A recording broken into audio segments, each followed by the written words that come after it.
ನಾನು ನಿಮಗೆ ಒಂದು ಸರಳ ಪ್ರಶ್ನೆ ಕೇಳುತ್ತೇನೆ. ಈ ಕ್ಷಣ ನಿಮಗೆ ಹೇಗೆ ಅನಿಸುತ್ತಿದೆ? ನಿಮ್ಮ ಫೀಲಿಂಗ್ ಹೇಗಿದೆ ಇವಾಗ? ನೆನ್ನೆ ಅಲ್ಲ, ನಂತರ ಅಲ್ಲ, ಈಗ. ನೀವು ಶಾಂತವಾಗಿದ್ದೀರಾ? ಕೆರಳಿದ್ದೀರಾ? ದಣಿದಿದ್ದೀರಾ? ದುಃಖವಾಗಿದೆಯೇ? ಸಂತೋಷವಾಗಿದೆಯೇ? ಕೋಪವಾಗಿದೆಯೇ? ನಮ್ಮಲ್ಲಿ ಹೆಚ್ಚಿನವರು ಇದನ್ನು ಕೇಳಲು ಕ್ಷಣ ಕಾಲವೂ ನಿಲ್ಲುವುದಿಲ್ಲ. ನಮ್ಮ ದಿನ ಮುಂದುವರಿಸಿಕೊಳ್ಳುತ್ತಾನೇ ಇರ್ತೇವೆ. ಆದರೆ ನಮ್ಮ ಮನಸ್ಥಿತಿ ಮೌನವಾಗಿ ಪ್ರಭಾವ ಬೀರ್ತಾ ಇದೆ. ನಮ್ಮ ಮಾತುಗಳ ಮೇಲೆ, ನಮ್ಮ ನಿರ್ಧಾರಗಳ ಮೇಲೆ, ನಮ್ಮ ಸಂಬಂಧಗಳ ಮೇಲೆ. ನಿಮಗೆ ಗೊತ್ತೇ, ಹೆಚ್ಚಿನವರು ತಮ್ಮ ದಿನದಾದ್ಯಂತ ಅವರು ಹೇಗೆ ಅನುಭವಿಸುತ್ತಾರೆಂದು ಗಮನಿಸದೆ ಕಳೆಯುತ್ತಾರೆ. ಆದರೆ ಇಲ್ಲಿ ಒಂದು ಪ್ರಮುಖ ವಿಷಯ ಇದೆ. ಅಧ್ಯಯನಗಳು ಹೇಳುವುದೇನೆಂದರೆ 4 ಜನರಲ್ಲಿ 1 ಜನರು ನಿಯಮಿತವಾಗಿ ಮಾನಸಿಕ ಒತ್ತಡವನ್ನು ಅನುಭವಿಸ್ತಾನೆ ಇದ್ದಾರೆ ಮತ್ತು ಅದು ತುಂಬಾ ಹೆಚ್ಚಾಗುವವರೆಗೆ ಅವರು ಅದರ ಬಗ್ಗೆ ಗೊತ್ತಿಲ್ಲದೇ ಇದ್ದಾರೆ.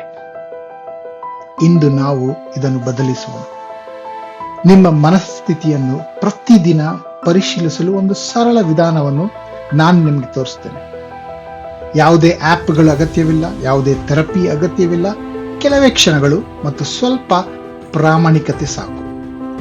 ನಿಮಗೆ ಆಶ್ಚರ್ಯವಾಗುವ ಒಂದು ವಿಚಾರ, ವಿಶ್ವ ಆರೋಗ್ಯ ಸಂಸ್ಥೆಯ ಪ್ರಕಾರ ಪ್ರಪಂಚದಲ್ಲಿ ಸುಮಾರು 1 ಬಿಲಿಯನ್ ಜನರು ಮಾನಸಿಕ ಆರೋಗ್ಯ ಸಮಸ್ಯೆಗಳೊಂದಿಗೆ ಬದುಕುತ್ತಿದ್ದಾರೆ.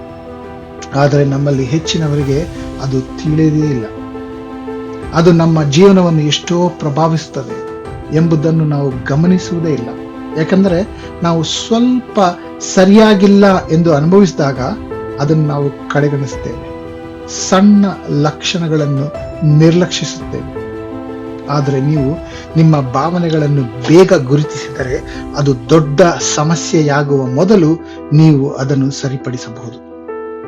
ಇದು ನೀವು ಪ್ರತಿದಿನ ಅನುಸರಿಸಬಹುದಾದ ಒಂದು ಸರಳ ವಿಧಾನ. ಬೆಳಗ್ಗೆ ಎದ್ದಾಗ, ಮಧ್ಯಾಹ್ನ ಊಟದ ಸಮಯದಲ್ಲಿ ಮತ್ತು ಸಂಜೆ ಅಥವಾ ರಾತ್ರಿ ನಿದ್ರೆಗೆ ಹೋಗುವ ಮುಂಚೆ. ಹಂತ 1, ವಿರಾಮ ತೆಗೆದುಕೊಳ್ಳಿ. 10 ಸೆಕೆಂಡ್ಗಳು. ಕೆಲವು ಆಳವಾದ ಉಸಿರನ್ನು ತೆಗೆದುಕೊಳ್ಳಿ.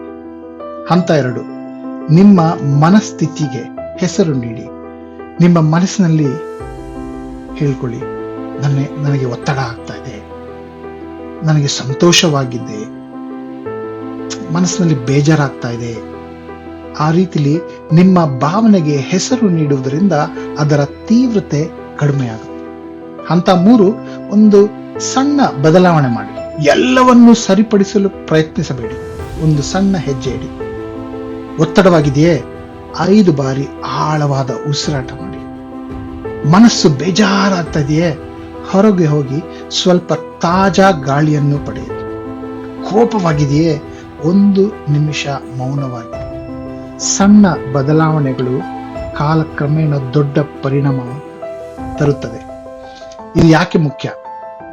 ನಿಮ್ಮ ಮನಸ್ಥಿತಿಯನ್ನು ನಿರ್ಲಕ್ಷಿಸಿದರೆ ಅದು ಮಾಯವಾಗುವುದಿಲ್ಲ, ಅದು ಸೇರುತ್ತಾ ಹೋಗುತ್ತದೆ. ನಿಧಾನವಾಗಿ ನಿಮ್ಮ ಮಾನಸಿಕ ಆರೋಗ್ಯ, ಕೆಲಸ ಮತ್ತು ಸಂಬಂಧಗಳ ಮೇಲೆ ಪರಿಣಾಮ ಬೀರುತ್ತದೆ.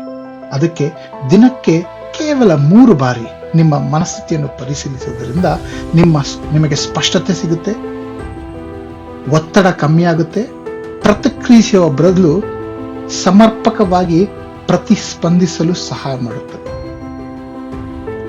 ನೀವು ನಿಮ್ಮ ಮನಸ್ಥಿತಿಯನ್ನು ಪರಿಶೀಲಿಸಿದಾಗ ನೀವು ಚೆನ್ನಾಗಿಲ್ಲ ಎಂದು ತಿಳಿದರೆ ದೊಡ್ಡದೇನನ್ನೋ ಮಾಡಬೇಕಾಗಿಲ್ಲ. ಅಧ್ಯಯನಗಳು ತೋರಿಸುತ್ತದೆ, ಕೇವಲ 10 ನಿಮಿಷ ನಡೆಯುವುದರಿಂದ ನಿಮ್ಮ ಮನಸ್ಥಿತಿ ಉತ್ತಮವಾಗುತ್ತದೆ. ನೀವು ನಂಬಿಕೆಯುಳ್ಳ ವ್ಯಕ್ತಿಯೊಂದಿಗೆ ಮಾತನಾಡುವುದರಿಂದ, ಅದು SMS, ವಾಟ್ಸ್ಆಪ್ ಸಂದೇಶದ ಮೂಲಕವಾದರೂ ವ್ಯತ್ಯಾಸ ಉಂಟಾಗುತ್ತದೆ. 5 ನಿಮಿಷಗಳ ಕಾಲ ನಿಮ್ಮ ಮೊಬೈಲ್, ಕಂಪ್ಯೂಟರ್, ಟಿವಿ ಪರದೆಯಿಂದ ದೂರ ಉಳಿದರೆ ನಿಮ್ಮ ಮೆದುಳು ಚೇತರಿಸುತ್ತದೆ. ಸಣ್ಣ ವಿಷಯಗಳು ನಿಯಮಿತವಾಗಿ ಮಾಡಿದರೆ ದೊಡ್ಡ ಬದಲಾವಣೆ ತರುತ್ತದೆ. ಅಧ್ಯಯನಗಳು ಹೇಳುವುದೇನೆಂದರೆ, ತಮ್ಮ ಭಾವನೆಗಳನ್ನು ನಿಯಮಿತವಾಗಿ ಪರಿಶೀಲಿಸುವುದರಿಂದ ದೀರ್ಘಕಾಲದ ಒತ್ತಡದಿಂದ ಉಂಟಾಗುವ ದಣಿವು ಅನುಭವಿಸುವ ಸಾಧ್ಯತೆ 30% ಕಡಿಮೆ ಆಗುತ್ತದೆ. ಒಮ್ಮೆ ಯೋಚಿಸಿ, ನೀವು ಪ್ರತಿದಿನ ಹಳ್ಳು ತೊಳೆಯುತ್ತೀರ. ಏನಾದರೂ ತಪ್ಪಾಗಿದೆ ಎಂದಲ್ಲ, ಅದರ ಆರೋಗ್ಯವನ್ನು ಕಾಪಾಡು. ನಿಮ್ಮ ಮನಸ್ಸಿಗೂ ಅದೇ ರೀತಿಯ ಆರೈಕೆ ಅಗತ್ಯ. ಹಿಂದೆ ಪ್ರಾರಂಭಿಸಿ. ಬೆಳಗ್ಗೆ, ಮಧ್ಯಾಹ್ನ ಮತ್ತು ಸಂಜೆ ನಿಮ್ಮನ್ನು ನೀವು ಕೇಳಿಕೊಳ್ಳಿ, ನಾನು ಹೇಗೆ ಅನುಭವಿಸುತ್ತಿದ್ದೇನೆ? ಆ ಒಂದು ಪ್ರಶ್ನೆಯೇ ಎಲ್ಲವನ್ನೂ ಬದಲಾಯಿಸಬಹುದು. ನಿಮ್ಮನ್ನು ನೀವು ಕಾಳಜಿ ವಹಿಸಿ. ನೀವು ಅಮೂಲ್ಯರು. ಯಾಕೆಂದರೆ ನೀವು ನಿಮ್ಮ ಮನಸ್ಸನ್ನು ಕಾಪಾಡಿದಾಗ ಉಳಿದ ಎಲ್ಲವೂ ಉತ್ತಮವಾಗುತ್ತದೆ.